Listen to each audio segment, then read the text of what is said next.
চট্টগ্রামের হাটহাজারী জেলা পরিষদ ডাকবাংলোর বিপরীতে হাটহাজারী সরকারি কলেজ মাঠে সমাবেশে এই মুহূর্তে বক্তব্য রাখছেন প্রধানমন্ত্রী তারেক রহমান। আমরা সরাসরি চলে যাচ্ছি। করার জন্য আমরা কৃষক কার্ড দেব কৃষক ভাইদের জন্য, সেই কাজটি আমরা শুরু করেছিলাম। আমরা নির্বাচনের আগে দেশের মানুষের কাছে আমরা ওয়াদা করেছিলাম যে আমরা যদি সরকার গঠন করতে পারি আল্লাহর রহমতে, দেশের মানুষের সহযোগিতায় সমর্থনে, তাহলে আমরা সারা বাংলাদেশে যে যাদের কৃষি ঋণ, কৃষক ভাই যারা আছে যাদের কৃষি ঋণ 10,000 টাকা পর্যন্ত আছে, তাদের 10,000 টাকা পর্যন্ত কৃষি ঋণ সহ সুদ সহ আমরা মওকুফ করব।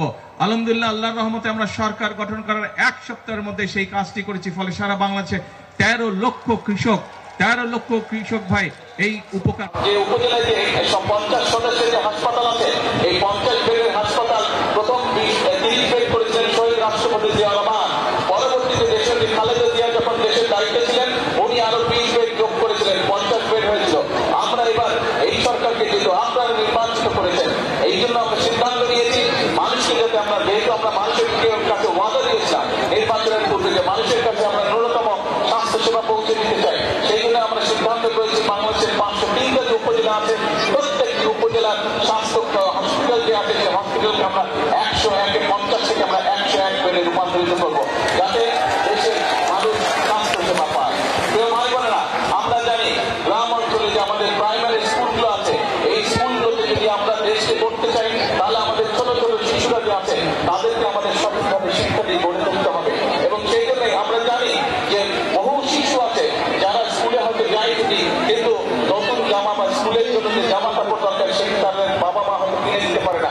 সেই জন্য প্রায় 1,20,00,000 শিশু সারা বাংলাদেশে প্রাইমারি স্কুলে আমরা সিদ্ধান্ত গ্রহণ করেছি এদেরকে আমরা বিনামূল্যে সরকারের পক্ষ থেকে ক্লাস 1 থেকে 5 পর্যন্ত আমরা তাদেরকে পোশাক ব্যবস্থা করে দেবো সরকারের পক্ষ থেকে। তাদেরকে যেমন নতুন বই দেওয়া হবে, এই যে ছোট ছোট বাচ্চাদের জন্য আমরা দেশের স্কুল ড্রেসেরও ব্যবস্থা করে দেবো ইনশাআল্লাহ। প্রিয় ভাই বোনেরা, যে কথাটি শুরু করেছিলাম যে আমরা চাই দেশের মানুষের অবস্থান পরিবর্তন করতে, দেশের মানুষের ভাগ্যের পরিবর্তন করতে, এবং সেই জন্যই আপনারা দেখেছেন যে আমরা এক এক করে পরিকল্পনা গ্রহণ করছি। এই পরিকল্পনাগুলো বাস্তবায়ন করতে পারলে এই সালে এই দেশের ভাগ্য যেমন বদলাবে, এই দেশের মানুষের ভাগ্য একসাথে বদলাবে। কিন্তু দেশের জন্য কাজ করতে গিয়ে, দেশের মানুষের জন্য কাজ করতে গিয়ে আমরা দেখছি কি সংখ্যক মানুষ আছে, এই বাংলাদেশে কতগুলো রাজনৈতিক দল আছে, আমরা দেখছি যে তারা রাজপথে বিশৃঙ্খলা সৃষ্টির চেষ্টা করছে। চট্টগ্রামের হাটহাজারী সরকারি কলেজ মাঠে সমাবেশে বক্তব্য রাখছিলেন প্রধানমন্ত্রী তারেক রহমান। আমরা সরাসরি সেখানেই ছিলাম।